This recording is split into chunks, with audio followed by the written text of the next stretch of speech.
Before we jump into topics, we got a few minutes since before we jump in, you want to talk about that video that I sent you? Yeah, let's do it. Yeah.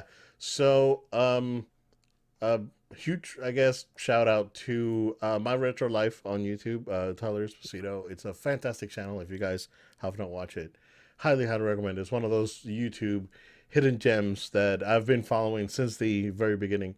And I've seen basically like all of his videos since he started this new channel. So this video is a repost of a video that was posted, I want to say 2019 on a different channel. I forgot what the other channel was. Um, but it's a video about what something that we've talked about many times on the podcast is the Sega Pavilion in Innovations at Epcot, and everything that was in there, how cool it was. There's actually not a lot of footage of that place.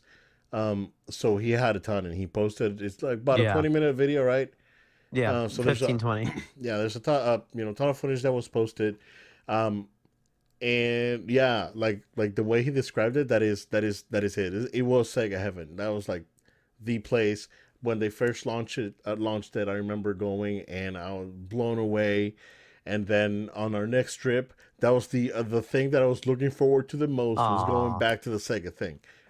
Um, Highly recommend that you guys watch that video, because we talked about Mario and we talked about Disney's lack of interest in, I guess, the video game franchises, other than Wreck It Ralph, which, after the last movie, they kind of relegated to, like, like a tertiary, if that, character. So I still think that they should go forward with a play pavilion at Epcot. They need it. For sure. Epcot needs something else, man. And you know, just seeing how hot the video game properties are. Sonic doing really well. Mario doing like closing into a billion is what 900 million up until like yesterday, right? Yep. So it may reach a billion over the weekend. It will reach it. I mean, it's coming out tomorrow in Japan, so it's probably going to reach it over the over the weekend. So Yeah. um, yeah, man. I mean, because I don't think you ever got to experience that place, right? No, no. So Yeah. it's Because a 2001 it closed, so that would have been right within that window, and I would have yeah, because gone. they closed when Sega uh stopped making consoles. Yeah. Like that was the end of it, and then they closed it down. So um, but yeah, man, I just want to hear what your impressions of the place and what they showcased and all that stuff. So Yeah, I appreciate you sending the video over. I was like, wow, this for the time that we're looking at when that father recorded that video, like that man had gold because he literally went around and just filmed everything he everything. could. And I'm like, that so it was a great video. My Retro Life, shout out to you. Great job on your channel for putting out this flashback and giving people like myself a good opportunity to kind of see what was. Um, I'm looking at it, I'm like, okay, obviously it's not the same as physically standing in there, but it looked big. It It looked was big. like it was a lot of stuff. It wasn't a little, oh, Yeah, look, it's a little arcade in the corner. Like it's not. that was nothing. Very much seemed like an immersive experience where like Sega surrounds you and it's all around you and there's all different types of opportunities, things like we're showing like, oh, look, this is a prototype of a game that's not even ever been released. Yeah. And they just stuck it in a that cartridge in and was like, you can play this at Epcot. Like, that's awesome, bro. The different things is just around like in that same regard. Oh, look, like you can play this game before it comes out only at Epcot. I mean, like I think like the Lion King game, like at that time, like it had Yeah. not come out. She was showing Yeah. like him playing that, right? Yep. And I'm like, that's so cool. The thing about this whole place is I'm just thinking like now it makes me even more surprised. Why did they cancel the whole play pavilion? Because that play pavilion feels very nostalgic of like what this was. I mean, we don't really know more than just a little bit of concept art, but like they could have easily integrated Sega into it still and had some sort of bigger presence overall, but man, it's a shame that like I understand why it shut down. Like Yeah, I'm yeah, yeah. looking at it, I'm like it's unfortunate, but I get it, right? They But shut here down we because are in Sega shut down. 2023. Yeah, I Yeah, mean exactly. that Like was I the thing, get right? it, Yeah, right? But like at the same extent, like here we are now, 2023. Bring it back, please, because I'm looking at these experiences and it just looks so much fun. And on a side note, not to go off on this, but just watching the footage and seeing how it wasn't overcrowded at Disney made me just go, I know. I wish. Yeah, The fact that they could just play games in the middle of the yeah. day at Disney World and like it It wasn't like was like a that, dude. ridiculously long line and you could just go and enjoy. It was And it like that. wasn't like people, squirming around each other. I'm like, Kind of Vienna what sausages in there. happened? What Yeah, yeah, dude. happened, bro? I mean, I Yeah, know population increased, but what happened? I know. Well, I mean the population increased, but then it's overall lack of vision, right? It's like Yeah. you have to make adjustments, and unfortunately, adjustments were not made. Like they like. I don't want to go into the whole thing, dude. It's Yeah. depressing Yeah. because I really care, right? But Yeah. yeah, no. When we were and we went peak summer, dude. Like when, Right. yeah, like the times that we came in, um, and we were there peak summer, and I could just go in and play any game that I wanted. Yeah, it was Wow. excellent, and not only the console stuff that they had, which was really cool, right? But they also had the premium arcade. Excuse me, those premium arcade experiences that you normally wouldn't see at a regular arcade, like the when he was freaking out over the big screen Virtua Fighter, right? Yeah. That's a premium arcade experience that we never got because I remember the like the old silver uh, Virtua Fighter cabinet. That's the one I played at the arcade, and but this one was like an actual like big screen thing. It Mm. was really cool. That 8-player virtual racing, dude. That's probably the only place that I've ever seen that. And then I remember that at Magic Kingdom they had the 8-player Daytona USA at the arcade when the arcade was next to was the exit from Space Mountain. Yeah. So those kind of things that you didn't really see too much out there, right? That made it special. Like they made it extra special because you had your console stuff, right? And you can pick up your little flyer with the games that are coming out. But then having that additional experience of this huge games that are still not available to play at home, and being able to play a premium version of it, right? Mind blowing, dude. It was incredible, and I remember playing that same cabinet that he showed in the video. I remember playing Yeah. that Virtual Fighter, dude. Uh, It was awesome. wow. So yeah, I mean, highly recommend that you guys check out this video if you guys are remotely interested in things that were at Disney, and if think Sega. Like I'm still a huge Sega mark, and you know I would like So to see. Yeah, go ahead.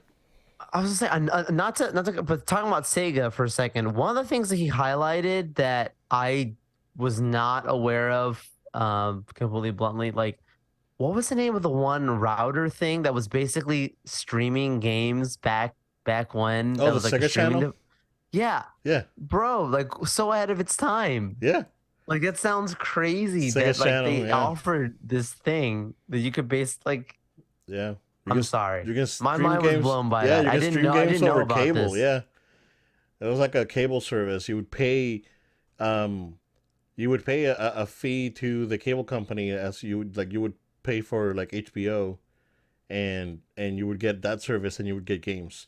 So going into that, right, because in PR we didn't have that service. So Okay. I didn't even see a a Sega Channel cartridge anywhere because PR we Mhm. didn't have the service.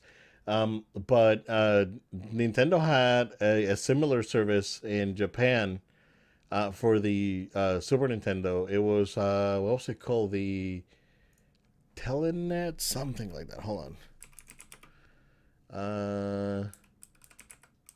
just Cause I'm like, SNES dude, this is like the streaming. '90s. Like we're This just is like and early you into got mid and you '90s. Yeah, got yeah, you got streaming games over cable. yeah. So Teleview, Brilliant, brilliant. So Teleview is the Super Nintendo thing that was in Japan. It was basically the same thing. It was kind of like a thing that this you wouldn't connect. It was like a instead of using cable, you would use the satellite dish, and then you would get those games streamed. And some games, like they had a version of Zelda. I think it was like the first game. They had a version of Zelda, dude. Check this out. It's gonna blow your socks off what they did. It was episodic. It was episodic back then, right? And because they did it, they were still limited by the system memory. They had an orchestra that was streamed that would play live the music while you played, dude. No, Yes. what? And the game was actually reconstructed. There's actually ROMs for it out there with that like people were able to reconstruct it, and Oh my it's goodness. insane, bro. But yeah, Sega Channel, like the Mega Man Wily Wars, that was a Sega Channel game. We never got a physical version in the US, but it came out in Japan and Europe. But in the US, it was only a Sega Channel game. Sega Channel. Yep. And how many people adopted it like at its peak, like how well it That was would be received. interesting to Because see numbers. Yeah. I could imagine there was probably like some pushback, whatever. But like that's usually what happens with any technology that's ahead of its time. Like people be like, oh, this will never pick up. Flash forward, here we are, I know. and in the 20th century, and it's like we've got everything streaming. I Insane, know. dude. Yeah. Now it's like basically yeah, because Sega Channel is what you would do, like buy up a game on PSN, right? Right. It's a And then shame that download it. Sega's not able to try and do the stuff that they were doing at that time because they were ahead. Yeah. They did a lot of cool stuff back then. An orchestra live streaming. Come on. Yep. They said Sega Channel. It says that it peaked at around 250,000 subscribers. Oh wow.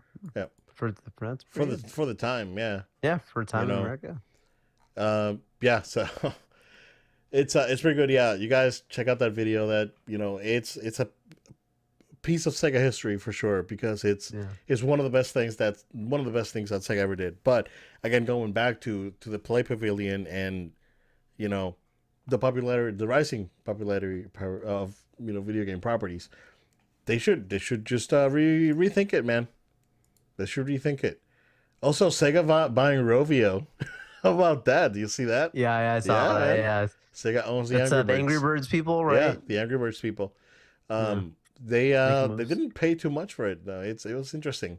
So yeah, but a lot of people were questioning is like, why would Sega buy this? It's like they not a lot of people care about Angry Birds anymore. But Don't Angry call it a Birds, comeback. well, yeah. Well, the thing is that Angry Birds they have a lot of their merchandise is very popular in Japan. Mm-hmm. So yeah, it's they got pockets. It was like, all right, check it out, right? Now you have Sega with Rovio.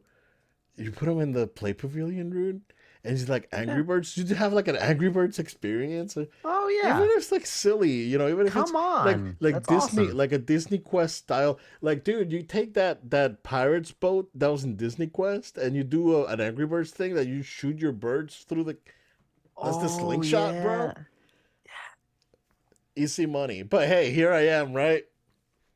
F me, right? Was the meme?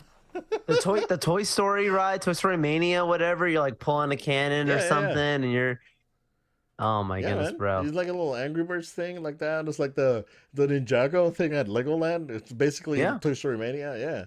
yeah, So, man, I don't know. I thought man. they really should reevaluate and consider doing the Play Pavilion because they can still get Sega back and Sega can come in and do things and all they need to secure is Sonic, dude. If they secure That's it. Sonic and they're able to do the Play Pavilion and then mix it up with Ralph, Yeah, you don't need to go full Sega, right? You can mix up your IP with Sega and synergize and come up with something cool. But oh man, it's like I don't know, I don't know. It's I just it baffles me, bro. You know how frustrated I am with all this. You know Yeah, what's going on. I know. Um, it's just it's very frustrating, very very frustrating. So, um, yeah, hopefully they can bring back the Play Pavilion and we can have an experience like that again. So that Sega thing, it was like E3 every day, right? Basically, because it was like an Amazing. E3 booth. It was basically an It E3 booth. looked just Yeah, like E3. Yeah, yeah, it did look like it. yeah. Like it looked like an expo, Yep. So it was an E3 booth that you'd run year round, basically. So, which is very man, Epcot because Epcot's all about like yeah. like celebration So and festival festivals, themed. yeah, yeah. Which It's a perfect place to do it, you know, and it's a perfect location, right? Because that's like right next to Guardians. yeah, So like that proposed area that would have been the Play Pavilion. So they pay the price for the lack of vision. That's probably yeah. what my fifth Palpy quote. Keep 'em rolling. Keep Keep 'em rolling, rolling. keep rolling.